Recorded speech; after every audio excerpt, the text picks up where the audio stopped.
My name is Amanda Nugent, and welcome to my garden. We have been here for about 11 years, and this garden is a constant work in progress. I read about 10 years ago a book by Doug Ptolemy, Nature's Best Hope and Bringing Nature Home. It really changed everything about how I approached my garden.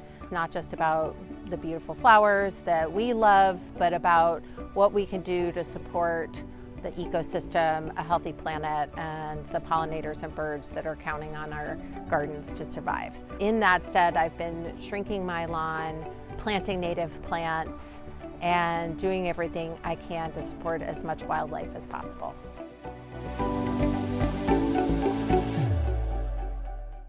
So several years ago, I planted half of my front yard with native plants. And it changes every year. It's one of the things about managing your garden instead of maintaining it. I really allow it to shift, but I don't spend any time watering this. I don't rake it. I don't really have to weed it except for in early spring.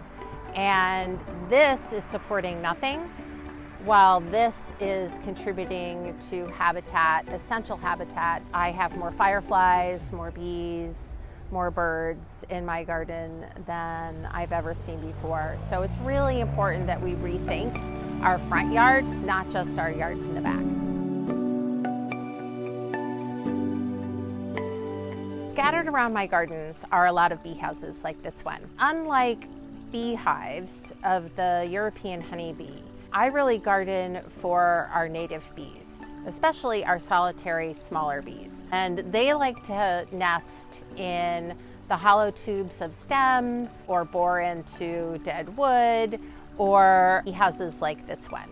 So this house here might be full of native mason bees and leafcutter bees. And I really garden for those solitary bees. Our native bees are really in a lot of trouble, and they are essential pollinators and really help pollinate all the food that we eat, much more so than the honeybee.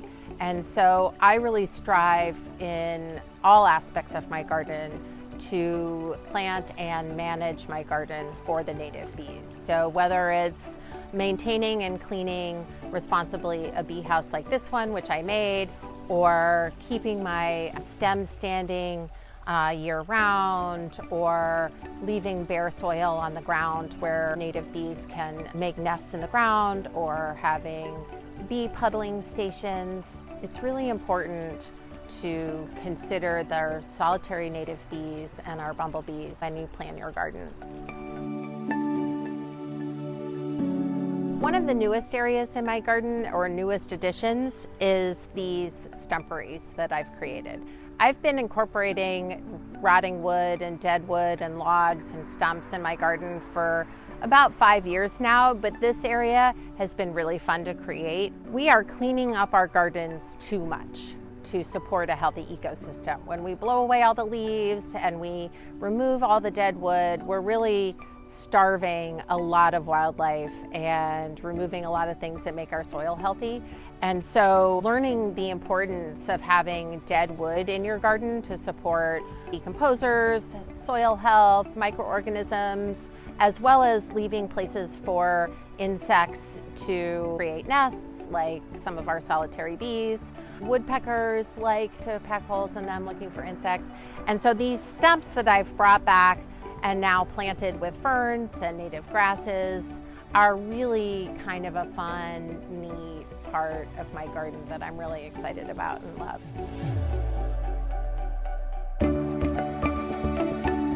I am so passionate about gardening for wildlife and a healthier planet that I started my own landscape design business about 3 years ago, Sweetgrass Gardens, because I just want as many people as possible to enjoy the wildlife that comes to their garden as much as I do. And the wildlife really needs our help.